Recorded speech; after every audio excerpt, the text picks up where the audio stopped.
the house your parents warned you to stay away from? This Friday. Oh my God. You'll understand why. This is our home. And this is the way it's gonna stay. A brand new X-Files. Friday. Saison 2, épisode 2, La Meute, Home, c'est le titre original, c'est écrit par Glenn Morgan et James Wong, et c'est réalisé par Kim Manners. Donc retrouvailles en famille, j'ai envie de dire, pour Morgan et Wong, qui donc avaient quitté la série après l'épisode La Main de l'Enfer en saison 2, qui était d'ailleurs le premier épisode réalisé par Kim Manners, hein, c'est pour ça que je dis retrouvailles en famille. Donc Morgan et Wong, ils avaient tenté d'autres choses en dehors de la série X-Files. Bon, ça n'a pas trop marché, ils reviennent, et visiblement en forme, hein, vu la qualité de cet épisode.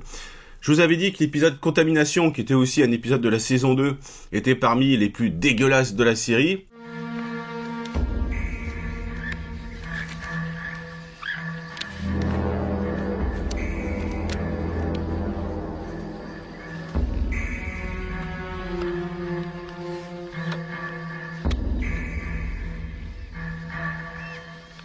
Vous savez, c'était celui avec les pustules qui explosent.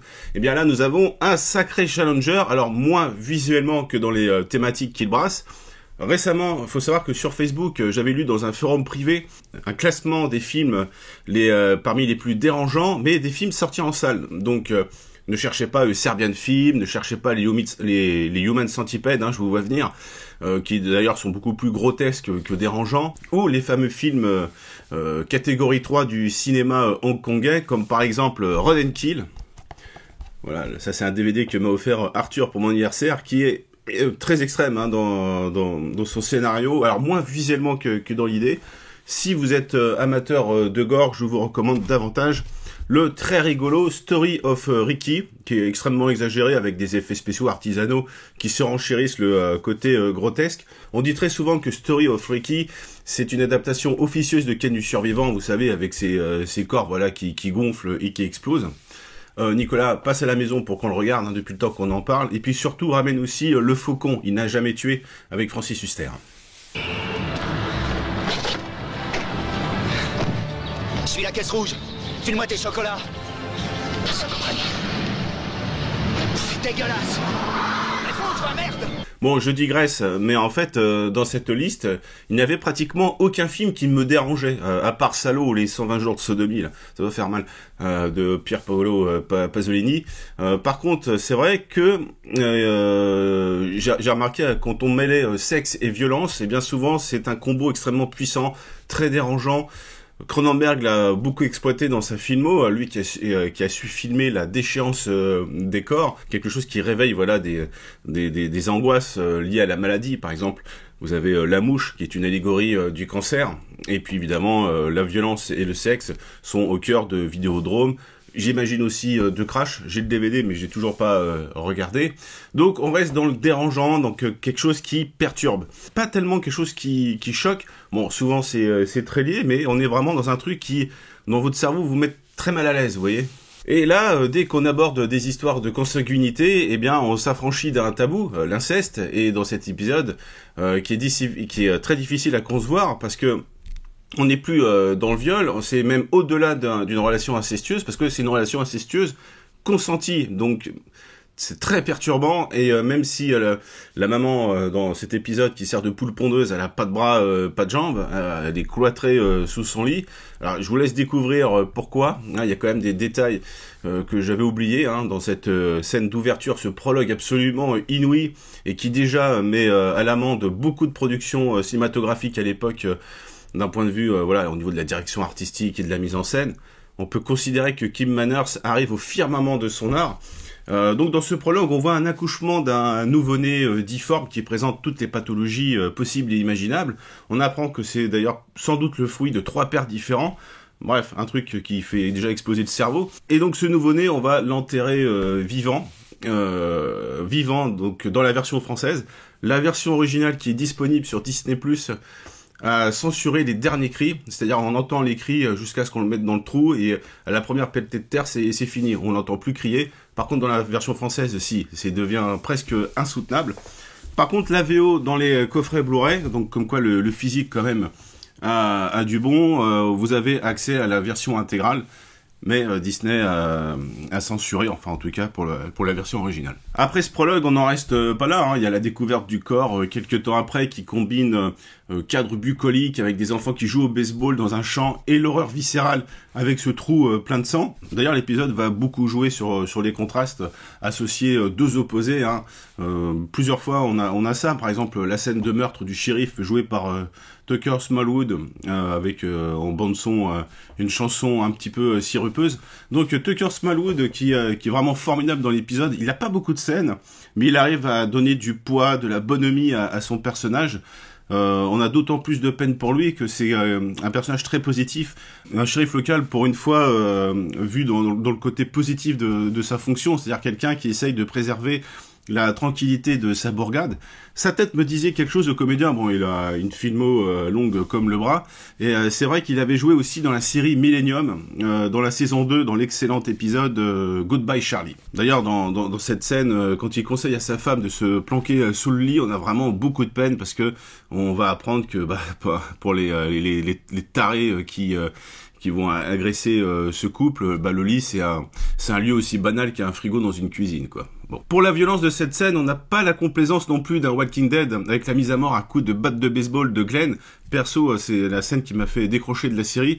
À ce niveau-là, moi j'estime que c'est vraiment de la pornographie de la violence, qui était un terme un petit peu galvaudé, mais là vraiment je trouve que ça lui sied bien. C'est-à-dire que je n'ai pas de problème quand on insère du gore dans une scène de violence, quand on s'acharne sur un corps, malheureusement c'est une réalité. Il faut pas que ça soit gratuit. On se rappelle le crâne déformé sous les coups des extincteurs octroyé par Dupontel dans Irréversible. Autre vrai film dérangeant avec un meurtre d'une brutalité inouïe et un viol qui est interminable. C'est impossible de s'exciter devant la scène de viol d'Irréversible. Tandis que dans Walking Dead, je sais pas, il y a un truc qui passe pas, pour moi c'est complaisant. D'ailleurs, Irréversible a tout à fait sa place dans les classements pour les films les plus dérangeants. Kim Manners se serait a priori réjoui d'avoir choqué des millions de foyers pour cet épisode qui brise plusieurs tabous de façon très intelligente, hein.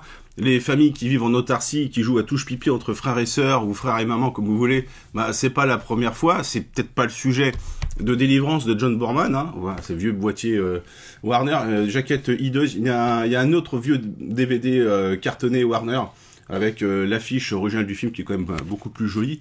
Donc on se doute bien que les sauvages qui agressent Ned Beatty n'utilisent pas Mythique en fait, hein, pour aller tirer leur crampe. Donc vous avez là une scène de viol sodomite qui est aussi assez éprouvante. Pas filmé du tout de la même façon que Gaspard Noé, hein. Là la caméra est beaucoup plus éloignée, mais bon, en tout cas ça provoque pas non plus la joie ou l'excitation, quoi. Non. Voilà pour ça. Non. Tu ressembles à un porc. Non. Si t'as des mamelles comme un porc. Alors tu veux Non. retourner? Allez, par là, allez. Comme ça. Viens, Bourseau. Viens, je vais t'enfourcher. On pense aussi évidemment au séminal Massacre à la tronçonneuse de Tobe Hooper, avec sa famille de tarés, hein, film tellement séminal qu'il a drainé derrière lui beaucoup de films qui s'en inspirent. Alors c'est un film qui est absolument pas gore. On a un tout petit peu de sang, hein, quand le vieux donne un léger coup de marteau à l'héroïne, et encore ça la blesse juste un petit peu. Ça n'a pas empêché le film d'être interdit aux moins de 18 ans chez nous, de n'avoir pu être exploité en VHS pendant 5 ans, sous les années Giscard. Ça a été d'ailleurs un motif de promotionnel pour le film. Avec dans les vieilles VHS René Château, ceux qui ont grandi à mon époque se rappellent très bien, après 5 ans d'interdiction, interdit aux moins de 18 ans, voilà, c'est vraiment mis en exergue comme ça, donc il y avait un côté sulfureux sur le film, et quand je l'ai découvert, c'est tard, à 18 ans, mais je pense que ça sert à rien de le montrer à des jeunes ados, en fait, ils vont passer à côté du contexte du film, qui est d'ailleurs plutôt un film rigolo, c'est une comédie très noire, avec les membres d'une famille vraiment attardée, et évidemment avec des moments extrêmement dérangeants, hein. L'idée de tuer avec une tronçonneuse, ça reste une idée qui continue encore à nous choquer, à nous effrayer, et qui est d'ailleurs depuis bien exploitée par les jeux vidéo. C'est aussi un film qui a dû servir de référence à Kim Manners, parce qu'il y a pas mal de scènes diurnes qui exploitent très bien les couleurs de la campagne, hein, avec un travail très subtil sur l'esthétique rurale, l'esthétique dégradée en fait, hein. On a la représentation de la ferme des Peacock avec des décors délabrés, des teintes terreuse, qui renforce l'idée de décomposition et de stagnation. On a vu aussi ça dans la première saison de True Detective. On le voit aussi dans une BD du Punisher qui est très marrante, Bienvenue dans le Bayou. Il me semble que j'ai déjà cité ce titre dans une chronique X-Files. On a eu ça aussi en France pour des résultats inégaux, hein. Je pense à Canicule d'Yves Boisset, que j'aime bien, qui mélange violence. Bon, après c'est normal, il y a Lee Marvin, et sexe. Bon, après c'est normal, il y a Miu Miu. Et il y a même un nain qui joue le rôle d'un enfant. Alors, il joue le rôle d'un enfant parce qu'il y a quand même des scènes qui auraient été extrêmement compliquées à jouer à des mineurs, hein, parce qu'on le voit entrer dans un bordel, téter des nénés, tirer sur des barreaux de chaises, jurer. Donc voilà, je pense que ça aurait été un petit peu compliqué au niveau de la production. Quoique, en France, on a quand même un historique assez développé sur des mineurs qu'on laisse tout un week-end dans la maison du réalisateur. Et ça, je comprends pas. Que font les parents? Doudou Cadillac! C'est pas la peine de te cacher. Je t'ai vu. Doudou! Doudou! Doudou! Viens dans ma chambre. Viens me sucer la langue. Doudou, fais pas ce qu'on t'en parle, sale nègre! Je vous entends, madame Ségolène. Mais cette nuit, j'ai déjà fait 3 fois avec vous. Alors maintenant, je suis plus Congo Force. Il existe aussi un titre homonyme à La Meute, ça s'appelle La Meute, donc c'est un film de Franck Richard avec Yolande Moreau, Émilie Duquesne et Benjamin Biolay. Donc j'ai pas des souvenirs folichons du film qui emprunte beaucoup à Descent et puis les films de Carpenter. Je me souviens que je devais activer les sous-titres avec toutes les scènes comprenant Benjamin Biolay, parce que je comprenais absolument pas ce qu'il disait. Quand il parle, ça faisait... de toute façon, les mecs qui ont des cheveux, qui ont plus de cheveux, moi ça me marrait, quoi.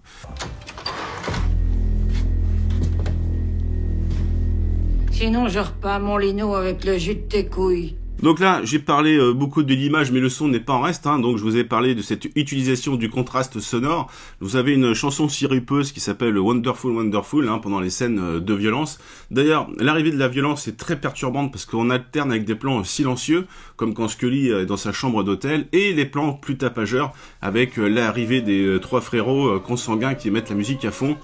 Quand la Cadillac traverse la route, coupant une nuit noire, profonde, troublée par cette chanson, on se croirait dans un Stephen King, ce qui n'est pas pour me déplaire.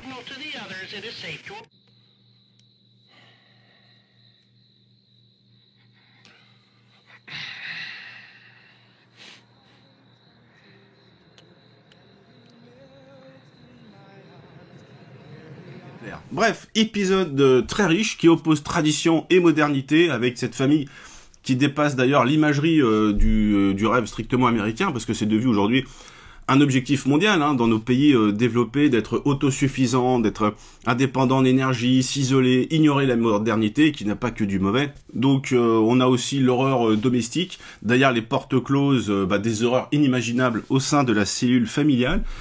Pour un épisode qui n'est pas dénué d'humour, d'ailleurs c'est le seul truc sur lequel je mettrais un petit bémol, hein, les références à la sous-culture de Mulder tombent à plat. Le nom du shérif sera le même que celui d'une autre vieille série américaine que tout le monde a oublié. Pareil pour le nom de l'adjoint, le jeune stressé qui veut finalement en découdre façon de Charles Bronson. Référence d'ailleurs de Bronson qui est cité par Mulder pour une scène aussi que je trouve un petit peu limite, hein. C'est-à-dire qu'il fonce dans la maison pour en découdre et ça va très mal se passer pour lui parce que la maison est piégée façon maman j'ai raté l'avion. Voilà, donc j'ai mis le DVD de côté. Hideuse jaquette aussi. Comme quoi j'ai pas que des films violents, hein, chez moi. Ce qui est étonnant, c'est en fait Scully assiste en fait à ce décollement de carafe, on va dire. Elle réagit à peine et puis son annonce, l'annonce de son décès à Mulder, ça lui fait à peine froncer un sourcil. Et puis après tout, ce n'est que quelques secondes dans les 50 minutes, quoi. Moment fort, je vais vraiment isoler cette scène où le shérif se terre dans sa chambre, la batte de baseball, prêt à recevoir la fratrie, avec sa femme qui se cache au lit. Et après un silence pesant, on a un déferlement de violence inouïe, surtout pour un épisode télé de cette époque, et le tout sans une seule ligne de dialogue. Voilà, épisode formidable qui fait l'unanimité, qui continue encore à faire parler de lui. Il est très certainement dans le top 10 des loners de la série chez beaucoup de gens. Dans mon cas, c'est certain. Voilà, donc ça a été un très grand plaisir à revoir. Et bien c'est tout pour aujourd'hui, et je vous dis à très vite. Ciao.